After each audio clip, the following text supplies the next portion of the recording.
Hello dear students, आज हम नया चैप्टर स्टार्ट करने वाले हैं। पर कुछ बच्चों को ओव्यूल में जो है थोड़ा सा डाउट है, तो उसको मैं क्लियर कर देता हूँ एक बार फिर।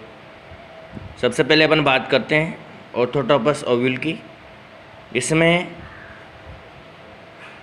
न्यूसिलस फिनिकल जो होती है वो फिनिकल, चेलेजा और माइक्रोपाइल तीनों एक स्ट्रेट लाइन में होते हैं। तीनों एक जैसे होते हैं स्ट्रेट लाइन में। ये चेलेजा है, ये इसकी फिनिकल है, चेलेजा है और ये माइक्रोपाइल है। तीनों सीधी लाइन में होते हैं।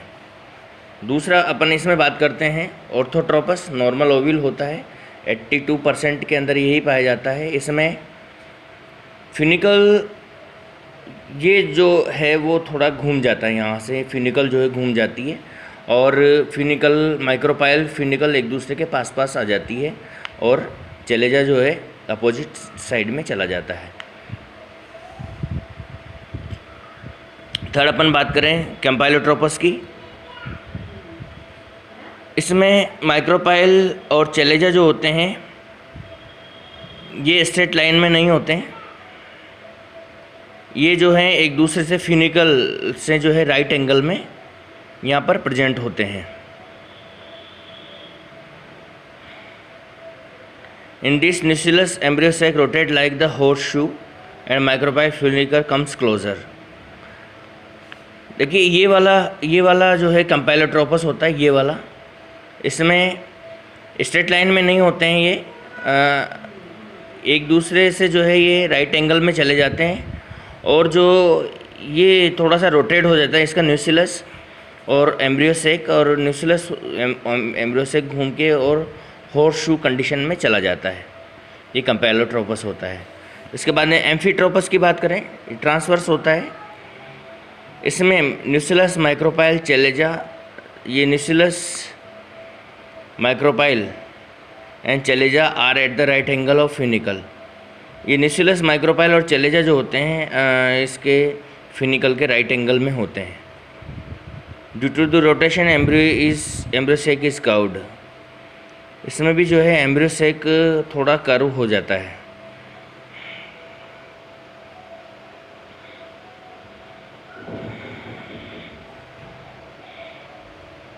इसके बाद में hemi anatropous micropyle chalaza are such positions they form right angle to funicle such as the condition ovule is called hemi anatropous.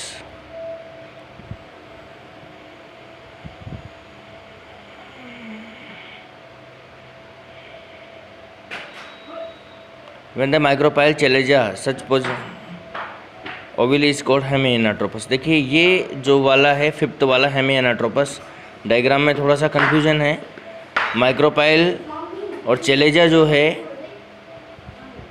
ये राइट एंगल में हो जाते हैं एक दूसरे से और इसको हेमी एनाट्रोपस कहते हैं। यानी कि सी वाला जो है हेमी एनाट्रोपस है और ये वाला जिसके अंदर हॉर्स शू कंडीशन में चले जाते हैं ये वाला, ये डी वाला है। और हेमी एनाट्रोपस इसमें राइट एंगल में होते हैं बट थोड़ा सा रोटेशन हो जाता है, इस वजह से ये थोड़ा इस तरह से घुमा हुआ नज़र आ जाता है। लास्ट वाले सर्सिनोट्रोपस में तो कोई प्रॉब्लम है ही नहीं, 360 पे ये रोटेट हो जाता है। तो ये इन तीनों में ही यहाँ थोड़ा सा जो है कन्फ्यूजन है और ये कन्फ्यूजन जो है वो थोड़ा कन्फ्यूजन आपको रहेगा ही सही, क्योंकि लैंग्वेज थोड़ी सी मिलती जुलती है। यानी कि हेमी एनाट्रोपस ये सी वाला है और बाकी ये और ये तो कैम्पाइलोट्रोपस है और ये एम्फीट्रोपस है। तो डायग्राम से इस तरह से आप इसको कवर कर लेंगे। कुछ बच्चों के स्पेशली विनय के इसमें डाउट था तो मैंने ये क्लियर कर दिया है। फिर भी अगर नहीं आए समझ में तो फिर एक बार और मेरे से कांटेक्ट कर लें आप। इसके बाद में मैं आगे बात करते हैं, अपन नया चैप्टर आज स्टार्ट करते हैं।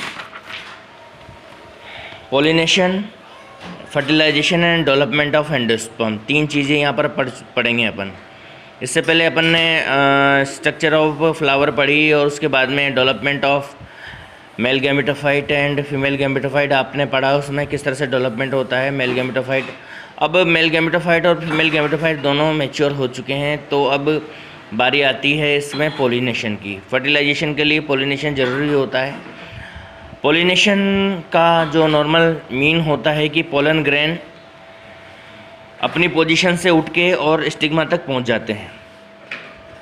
पोलन ग्रेन का ट्रांसफ़र होता है, एंथर से निकलते हैं यानी पोलन सैक से वो निकलते हैं और स्टिग्मा तक पहुंचते हैं। भाई स्टिग्मा कौन सा होगा, एंथर कौन सा होगा, ये चीज़ बाद में हम समझाएंगे, लेकिन जनरली एंथर से स्टिग्मा तक पहुंचने की जो प्रोसेस होती है, ट्रांसफ़र होने की जो प्रोसेस होती है, उसी को हम पॉलिनेशन कहते हैं। अब ये एंथर टू स्टिग्मा तक किस तरह से पहुंचता है, उस हिसाब से, उस पैटर्न के हिसाब से हमने इसको टू पार्ट्स में डिवाइड किया है। नंबर 1 है सेल्फ पॉलिनेशन एंड नंबर 2 है क्रॉस पॉलिनेशन। फर्स्ट बात करते हैं अपन सेल्फ पॉलिनेशन की। सेल्फ पॉलिनेशन का मतलब होता है कि पोलन ग्रेन जो निकलता है एंथर से, वो उसी प्लांट के स्टिग्मा पे जाके गिरता है, या उसी प्लांट के जो स्टिग्मा होते हैं उस पर जाके गिरता है, या उसी फ्लावर के स्टिग्मा पे गिरता है। दोनों में से एक कंडीशन हो सकती है। सेम फ्लावर हो सकता है या सेम प्लांट के डिफरेंट फ्लावर हो सकता है, दोनों ही कंडीशन पर प्लांट सेम रहेगा, प्लांट चेंज नहीं होगा, तो इसको ही हम सेल्फ पॉलिनेशन कहते हैं। इस हिसाब से सेल्फ पॉलिनेशन को भी हमने 2 पार्ट में डिवाइड किया है, ऑटोगेमी और जिटेनोगेमी। फर्स्ट बात करेंगे हम ऑटोगेमी की। ऑटोगेमी के अंदर जो है पोलन ग्रेन निकलता है और उसी फ्लावर के स्टिग्मा पे जाके गिर जाता है। सेम फ्लावर होता है, फ्लावर भी चेंज नहीं होता है, यानी ऐसी कंडीशन जिसमें फ्लावर चेंज नहीं होता है उसको हम ऑटोगेमी कहते हैं। और जिसमें फ्लावर चेंज हो जाता है प्लांट चेंज नहीं होता है, उसे हम जिटेनोगेमी के नेम से जानते हैं। फर्स्ट बात करेंगे अपन ऑटोगेमी की, जिसमें फ्लावर भी चेंज नहीं होता है, सेम फ्लावर के एंथर पे ही जाके गिरता है, उसे हम ऑटोगेमी कहते हैं। ऑटोगेमी 2 तरह से होता है, homogamy and cleistogamy. Homogamy, the flowers are open और कैस्मोगेमस, खुल जाते हैं फ्लावर यानी ओपन होते हैं। Both anthers and stigma close together, इसमें एंथर और स्टिग्मा एक दूसरे के नज़दीक होते हैं। मैच्योर साइमल्टेनियसली, साथ साथ जो है मैच्योर होते हैं, कौन, स्टिग्मा और anther. And pollen release on the stigma of same flower, तो फ्लावर नॉर्मल फ्लावर की तरह खिलते हैं और फिर खिलने के बाद में दोनों का मैच्योरेशन, मेल और फीमेल पार्ट साथ साथ मैच्योर होते हैं और पोलन ग्रेन तुरंत जो है उसी पे जाके गिर जाते हैं, तो स्टिग्मा वगैरह मतलब स्टिग्मा पे जाके गिर जाते हैं और इसको जो है हम होमोगेमी के नेम से जानते हैं। एग्जाम्पल कॉनोनुलस, शंखपुष्पी और कैथेरेंथस, सदा सुहागन सदा फूली, ऐसे नाम से इसको जाना जाता है, कैथेरेंथस रोजियस। इसके बाद में आता है क्लिस्टोगेमी, ये इससे भी और इम्पोर्टेंट, इससे भी ज़्यादा ऑटोगेमी है। इसके अंदर तो क्या है, फ्लावर खिलते ही नहीं है, फ्लावर हमेशा बर्ड स्टेज में ही रहते हैं, फ्लावर क्लोज रहते हैं, मतलब इसके क्लोज फ्लावर के अंदर ही स्टिग्मा और स्टाइल यानी मेल पार्ट गाइनोशियम और एंड्रोशियम मैच्योर होते हैं और मैच्योर होकर उसी के ऊपर पोलन ग्रेन्स वगैरह जो है वो गिर जाते हैं और जो है वहीं पर जो है सेल्फ पॉलिनेशन यहाँ पर हो जाता है। तो क्लिस्टोगेमस फ्लावर ऐसे फ्लावर्स को कहा जाता है जो ओपन नहीं होते हैं, हमेशा क्लोज रहते हैं, यानी कि फ्लावर खिलते नहीं हैं।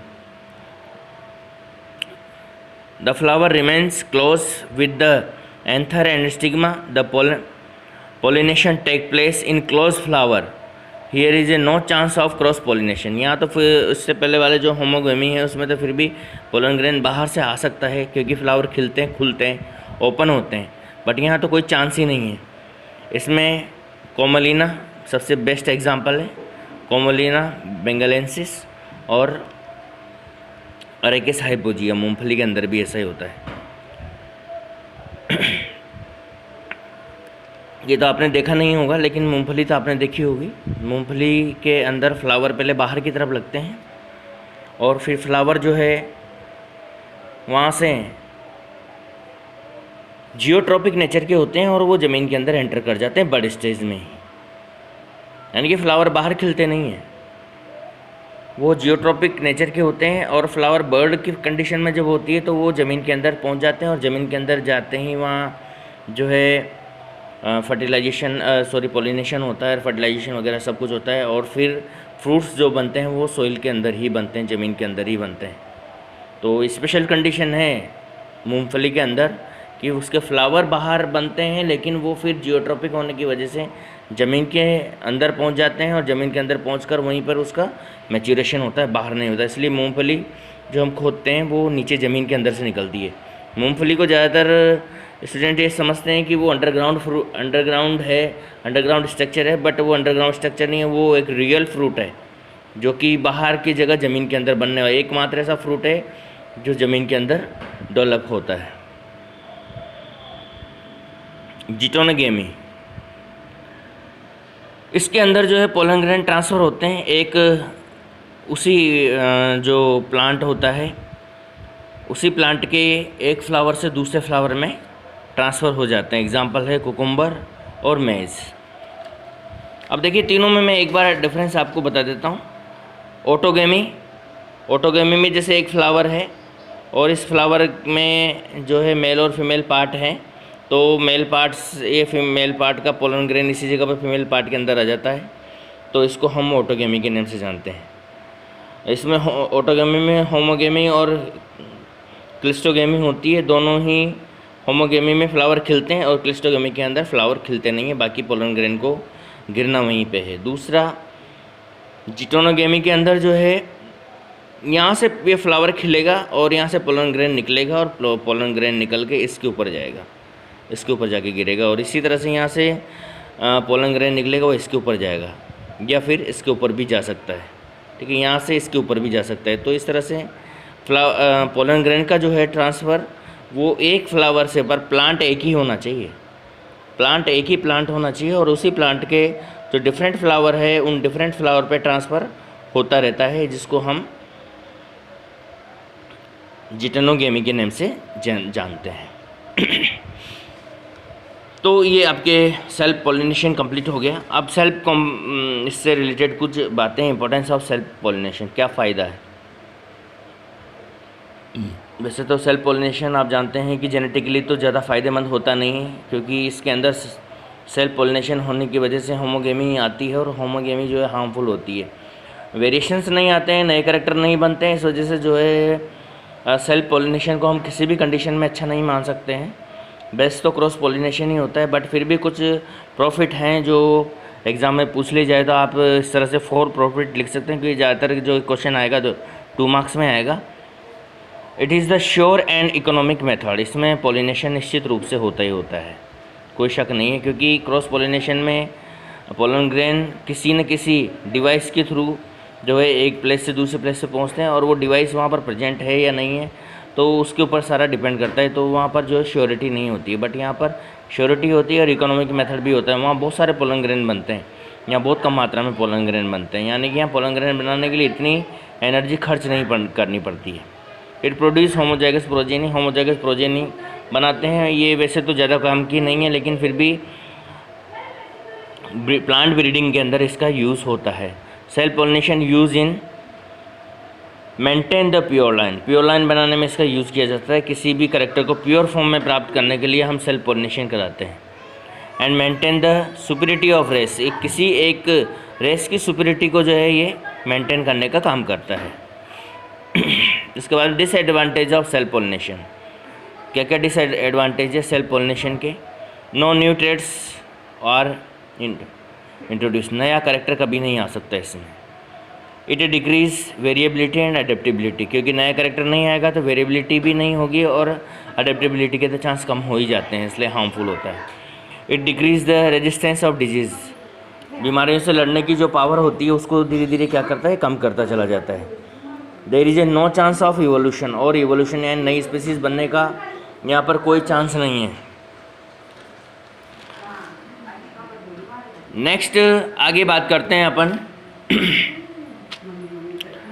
अडेप्टेशन फॉर सेल्फ पॉलिनेशन और device for promoting self pollination और contrivances for the self pollination. क्या क्या मतलब कुल मिला के बात ये है कि 3-4 तरह से इसके टॉपिक्स दिए हुए हैं कि क्या किस तरह से सेल्फ पॉलिनेशन को फैसिलिटेट करने के लिए प्लांट के अंदर क्या क्या स्ट्रक्चर्स बन जाती है। इसमें सबसे बेस्ट फर्स्ट है बायसेक्सुअलिटी।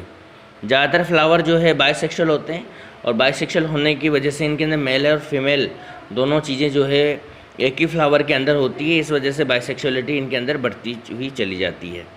दूसरा होमोगेमी। एंथर्स और पिस्टिल्स जो हैं वो साथ में ही मैच्योर होते हैं, इस वजह से फर्टिलाइजेशन होने में कोई दिक्कत नहीं आती है। इसके बाद में नेक्स्ट कॉन्टैक्ट पोलिनेशन। मेल और फीमेल पार्ट जो है साथ ही होते हैं और उसी जगह पे एक दूसरे से कांटेक्ट में आ जाते हैं। स्टिग्मा पर तुरंत जो है एंथर आके टकराता है और वहाँ से पोलन ग्रेन रिलीज़ कर दिए जाते हैं। इनका अरेंजमेंट इस तरह से होता है कि जैसे ही थोड़ी सी हवा चले, एंथर जो है वो स्टिग्मा पे जाके टकराए और पोलन ग्रेन वहाँ पर रिलीज़ कर दे। क्लिस्टोगेमी, ये तो है ही से क्लिस्टोगेमस फ्लावर आप जानते हो ओपन ही नहीं होते हैं। अब जब ओपन ही नहीं होंगे तो बाहर से आने वाले पोलन ग्रेन को कोई रास्ता मिलेगा नहीं, तो इस वजह से वहीं के वहीं जो है उन्हीं पोलन ग्रेन से जो है फर्टिलाइजेशन हो जाता है। इसके बाद में हम सेकंड बात करते हैं क्रॉस पोलिनेशन। क्रॉस पोलिनेशन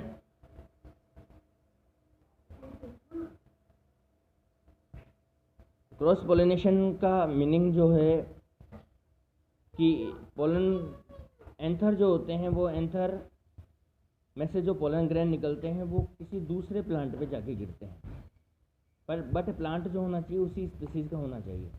उसी स्पीसीज़ के दूसरे प्लांट पे जाके गिरना क्रॉस पोलिनेशन कहलाता है। अगर स्पीसीज़ बदल जाती है और दूसरी स्पीसीज़ के प्लांट पे जाके गिरता है, जैसे मान लीजिए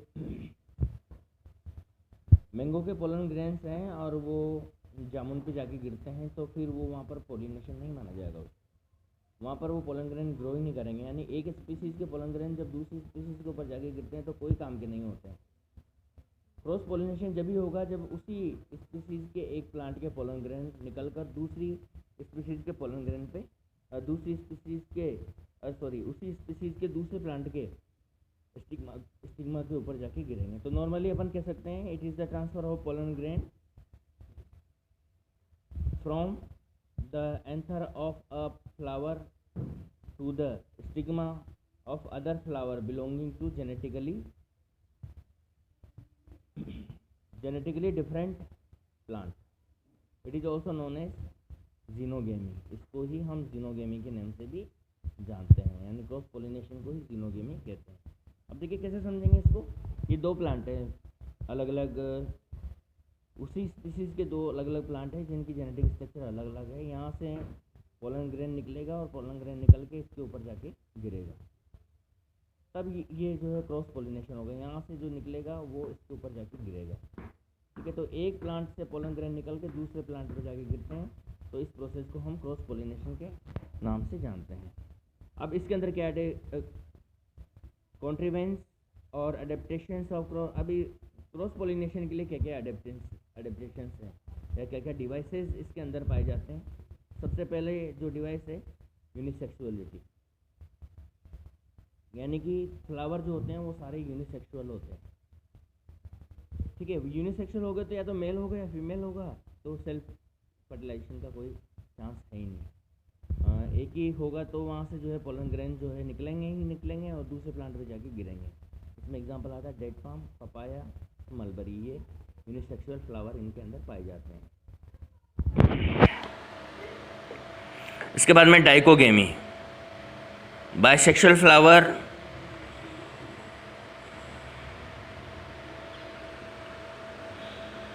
anthers and stigma are mature and different time. Dichogamy में क्या होता है कि फ्लावर तो बाइसेक्सुअल होता है, बट उसके जो एंथर और स्टिग्मा जो होते हैं उनका मैच्योरेशन का टाइम जो है वो डिफरेंट होता है, अलग अलग समय पे वो मैच्योर होते हैं। तो इसमें दो तरह से मैच्योरेशन होता है। इसमें प्रोटो एंड्री, इसके मतलब होता है कि पहले मेल पार्ट जो है वो मैच्योर होता है। एंड्रस जो वर्ड है उस एंड्रस का मतलब मेल होता है। प्रोटो एंड्री मतलब पहले एंड्रस पार्ट जो है वो मैच्योर होता है। प्रोटोगेनी, गेनी जो वर्ड आता है वो जो है फीमेल के लिए आता है, और पहले इसमें जो है फीमेल पार्ट जो है पहले मैच्योर होता है, मेल पार्ट। तो यहाँ जब ये पहले मैच्योर हो जाता है तो इसके पोलन ग्रेन तो कहीं और दूसरी जगह पे चले जाते हैं, और बाद में ये और फिर बाद में जब इसका फीमेल पार्ट मैच्योर होता है तो वहाँ से कुछ लेना दूसरे प्लांट से ही इनको एंथर लेने पड़ते हैं। इसी तरह से जो प्रोटोएंड्री होते हैं उनके अंदर स्टिग्मा जो है वो पहले मैच्योर हो जाता है और एंथर जो है बाद में मैच्योर होते हैं। इसके बाद में बात करेंगे अपन सेल्फ स्टेरिलिटी। सेल्फ स्टेरिलिटी का मतलब होता है कि दोनों यहाँ पर बाइसेक्सुअलिटी भी होती है और मेल और फीमेल पार्ट दोनों साथ साथ ही मैच्योर भी होते हैं, बट पोलन ग्रेन जैसे ही उसी प्लांट के स्टिग्मा के ऊपर जाके गिरते हैं तो फिर वो वहाँ पर जो है जर्मिनेट नहीं हो पाते हैं, पोलन ट्यूब नहीं बना पाते हैं। तो इसको ही हम सेल्फ स्टेरिलिटी कहते हैं, मतलब खुद के पोलन ग्रेन खुद के स्टिग्मा पे कभी ग्रो नहीं करेंगे।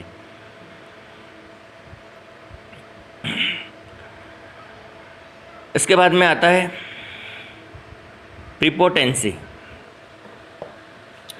इसमें स्टेमन्स जो है वो ग्रो करते हैं ज़्यादा रैपिडली, स्टिग्मा के ऊपर जो है स्टेमन्स ज़्यादा बड़े हो जाते हैं और ज़्यादा बड़े होने के बाद में स्टिग्मा बहुत नीचे रह जाता है और फिर वो जो पोलन ग्रेन होते हैं उनको वो बाहर की तरफ छोड़ते हैं, अंदर की तरफ नहीं छोड़ते हैं।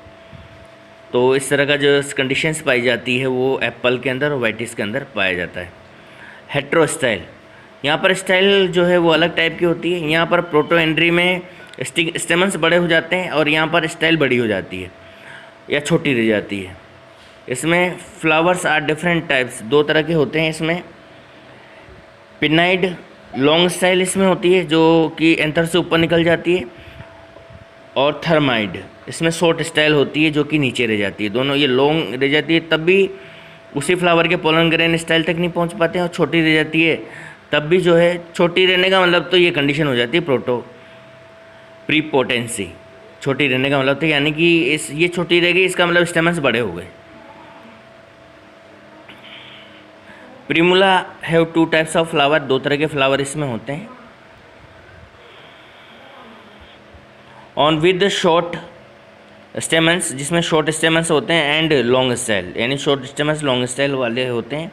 And other flowers is with shorted style and long स्टेमन, इसमें स्टाइल शॉर्ट होती है और स्टेमन्स लॉन्ग पाए जाते हैं। तो ये इन दोनों का ही एग्जाम्पल है, प्रोटोएंड्री। और इसके बाद में हर्कोगेमी आती है। हर्कोगेमी में मैकेनिकल डिवाइस की जो है वो काम करते हैं, कुछ मैकेनिकल स्ट्रेंथ यहाँ पर काम करती है। इसमें नॉर्मली जो एंथर होते हैं वो ऊपर की तरफ तो निकल ही जाते हैं, बट जब उनमें से पोलन ग्रेन निकलते हैं तो तेज़ी से निकलते हैं और बाहर की तरफ निकल जाते हैं, यानी फ्लावर के अंदर गिरने की जगह वो तेज़ी से निकलते हैं जो फ्लावर के बाहर जाके गिरते हैं। तो ऐसी कंडीशन को हम हर्कोगेमी कहते हैं। They are the mechanical device that present self pollination in some flower there is a some sort of the structural hindrance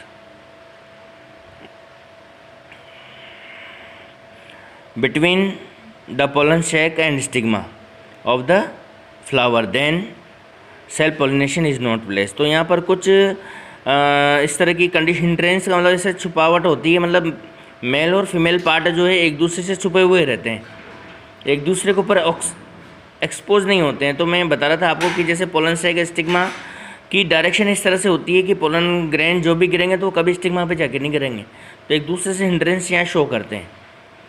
ठीक है, एग्जांपल आता है कैरियोफिलेसी जो ग्रुप है उसके अंदर ये आता है। अब इसके बाद में बात करेंगे हम methods of cross pollination. Cross pollination के क्या क्या मेथड्स हैं। क्रॉस पॉलिनेशन दो तरह से होता है, अबायोटिक मेथड और बायोटिक मेथड। पहले अपन बात करते हैं अबायोटिक मेथड की, यानी नॉन लिविंग जो मेथड होते हैं वो होते हैं अबायोटिक मेथड। इसमें पॉलिनेशन जो होता है वो नॉन लिविंग थिंग के द्वारा होता है, जिसमें ये भी दो तरह का होता है, हाइड्रोफिली और एनीमोफिली। हाइड्रोफिली का मतलब होता है वाटर से और एनीमोफिली का मतलब होता है एयर से। पहले अपन बात कर लेते हैं हाइड्रोफिली वाटर से। जो प्लांट वाटर के अंदर रहते हैं उनके अंदर जो पॉलिनेशन होता है वो वाटर करंट के द्वारा ही होता है। पानी पोलन ग्रेन जो बनते हैं वो पानी में तैरने वाले बनते हैं, और उसी से जो पॉलिनेशन होता है। अब यहाँ पर दो तरह से होता है ये हाइड्रोफिली, हाइपोड्रोफिली। हाइपीड्रोफिली का मतलब होता है पानी के नीचे, यानी पॉलिनेशन, यानी इसमें जो स्टिग्मा होता है वो पानी में डूबा हुआ होता है और जो पोलन ग्रेन आते हैं सरफेस पे बहते हुए वो नीचे की तरफ जो है उसमें स्टिग्मा के द्वारा खींच लिए जाते हैं। एग्जाम्पल होता है जोस्टेरा, हाइड्रिला और केरेटोफिलम जो है, इसके कुछ एग्जांपल्स हैं। दूसरा एपिड्रोफिली, इसमें पॉलिनेशन जो होता है वो सरफेस पे ही होता है, जैसे लेमना वेलिसिनेरिया, इसमें पोलन ग्रेन सरफेस पे रहते हैं। इसके अंदर पानी के अंदर पोलन ग्रेन जो है पानी के अंदर डूबे हुए रहते हैं। इसके अंदर पोलन ग्रेन जो है पानी की सरफेस पे तैरते रहते हैं। इसमें पूरी तरह से डूबे हुए नहीं रहते लेकिन थोड़े अंदर की तरफ रहते हैं। यहाँ हाइपी जो वर्ड है उसका मतलब ऊपर की तरफ है और ईपी का नीचे की तरफ है, और ईपी का मतलब ऊपर की तरफ है। सेकंड इसमें बात करते हैं अपन एनिमोफिली की। एनिमोफिली जो है ये क्रॉस पॉलिनेशन होता है, इसमें एयर की नीड होती है और इस तरह के जो पोलन ग्रेन इसमें बनते हैं बहुत हल्के बनते हैं ताकि आसानी से जो है हवा में उड़ जाएं और एक प्लेस से दूसरी प्लेस पे ये पहुंच जाए। और स्टिग्मा जो होता है स्पेशल टाइप का होता है, हवा में से जो है पोलन ग्रेन को जो है फ्लोटिंग पोलन ग्रेन होते हैं उनको जो है आराम से कैच करने की जो है कैपेसिटी उसके अंदर होती है। Pollen grain transfer by the wind are small, light and smooth and dry. ये पोलन ग्रेन की कैरेक्टरिस्टिक्स है जो जिनके अंदर एनिमोफिली होती है। They are produce in a large quantity, बहुत सारी मात्रा में बनते हैं क्योंकि हवा के द्वारा हवा किधर से किधर जाएगी कोई पता नहीं है। इसमें मैक्सिमम जो है लॉस होता है प्लांट का, बहुत मैक्सिमम पोलन ग्रेन जो है स्टिग्मा तक नहीं पहुंच पाते, हवा में इधर उधर गिर के और वो ख़राब बेकार हो जाते हैं। Wind pollinated stigma also adopt such as in grass. Grass के अंदर ये लीदरी होते हैं stigma, and in the typha brush, typha के अंदर ये ब्रश लाइक होते हैं। तो इस तरह से अलग अलग कंडीशंस इनकी होती है। इसके बाद में हम बात करेंगे बायोटिक मेथड्स की।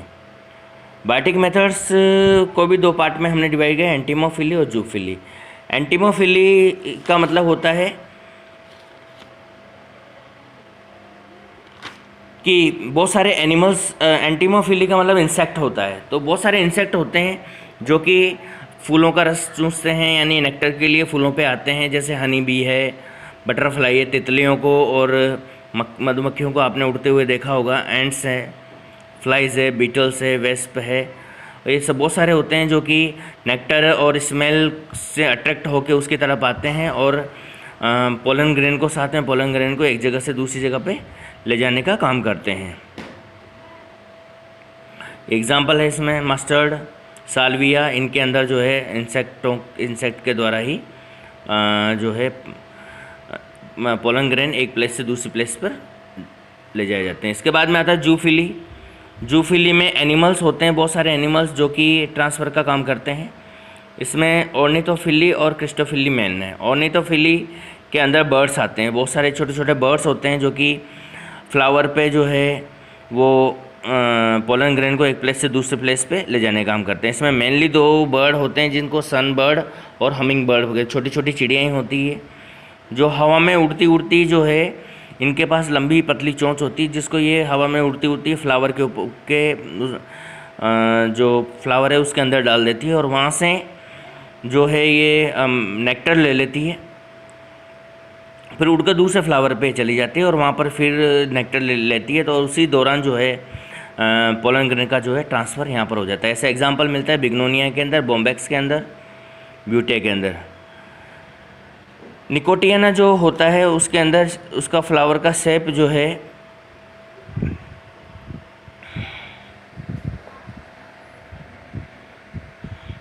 स्पेशल टाइप का होता है, मटके जैसा होता है और बोतल ब्रश टाइप का फ्लावर इसका होता है जो कि जिसमें आसानी से ऑर्निथोफिली होता है।